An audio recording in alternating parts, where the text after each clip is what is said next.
Hello viewers, welcome to Beyond the Shift Talk Show. I am your host, Grace Wanjohi.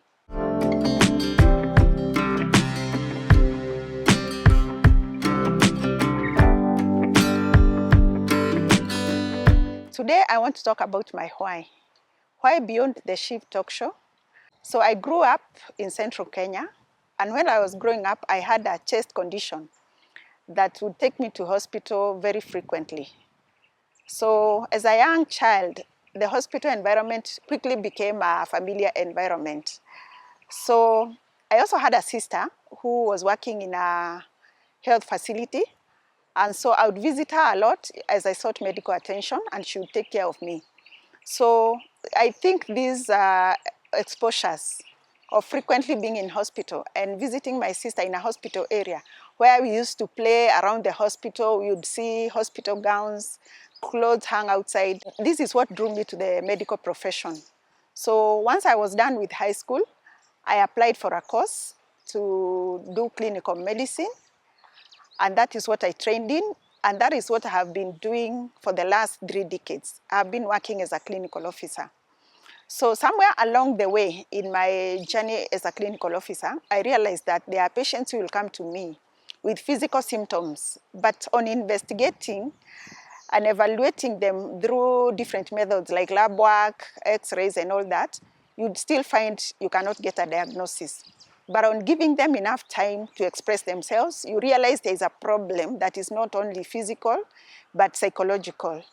Because I didn't have the psychological training or counseling training, I would refer these patients to a counselor or a psychologist or a psychiatrist, and they would get well quickly. And this would excite me. These are people who had sought medical attention for so long, for such a long time for a particular symptom, frequent headaches, frequent backaches. And then you realize the source of the problem was not a physical illness, but a psychological or a mental illness.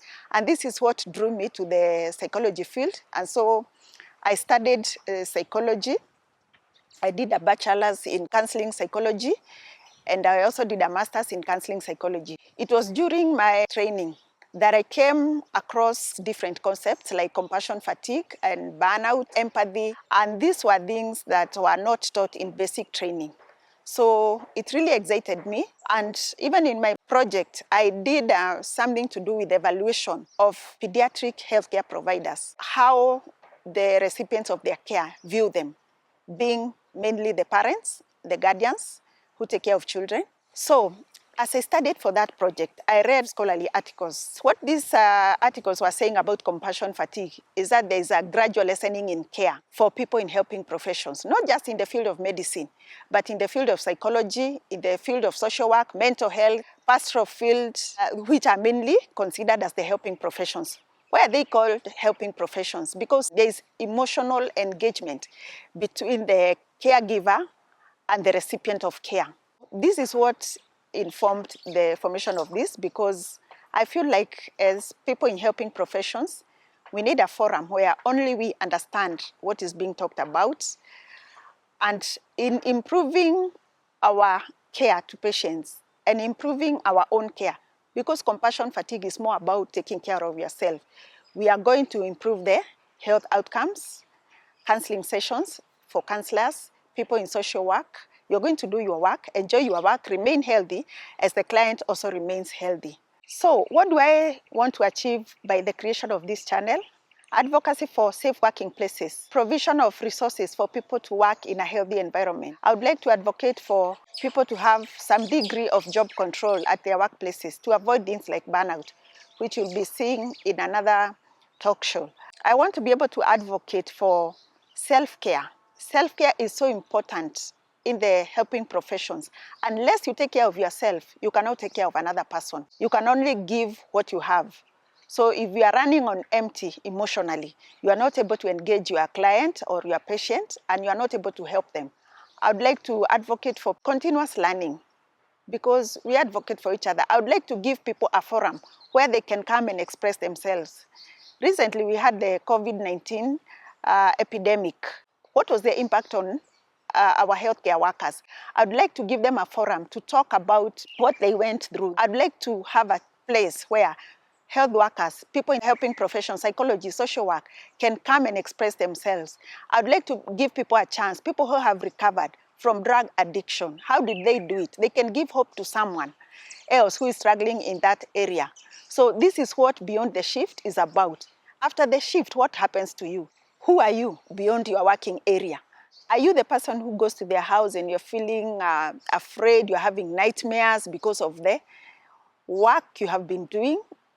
Maybe you have worked in a disaster area as a counselor, as a healthcare worker. When you go home, what is happening to you? Are you able to process those emotions so that by the time you go to work the following day, you are emotionally competent, you are psychologically prepared for something else? I want to be able to advocate for something we call psychological debriefing. This one, counselors usually do it on a routine basis, but I want to emphasize on it through this channel that people need to have psychological debriefing so that they can be able to deal with the emotions coming to them on a daily basis so that they are able to protect their mental health and be able to be psychologically and emotionally present for their clients. I want to be able to advocate for that in the medical field, especially because we handle a lot of people with trauma, but we quickly move on to the next patient like something has not happened, like that was just another patient. No, it's not supposed to be like that. You're supposed to process those emotions before you move to the next patient so that you protect yourself and also you make sure that the care you are giving the next client is not affected by the emotions of the previous client. In workplaces, we need to have places where people can just go relax, process their emotions before they move to the next assignment. So this is what I aim to do and more. I would like even to encourage the seniors to come to our channel and tell us, they have been in the profession 30 years, 40 years, 50 years. How do they deal with the negative emotions, coping with people in suffering every day, day in, day out? You are talking to people in pain, either physical or psychological. How do you deal with that after the shift? And that is why the name came up, Beyond the Shift. So I want to thank you for listening to me. I encourage you to continue subscribing and sharing, liking and commenting. And we are going to impact our mental health and the mental health of our clients. So if you have anything related to what I've shared today, kindly get in touch through the WhatsApp number on the screen or through the email, and I'll be glad to hear your feedback. Until the next talk show, I've been your host, Grace Wanjohi. Bye-bye.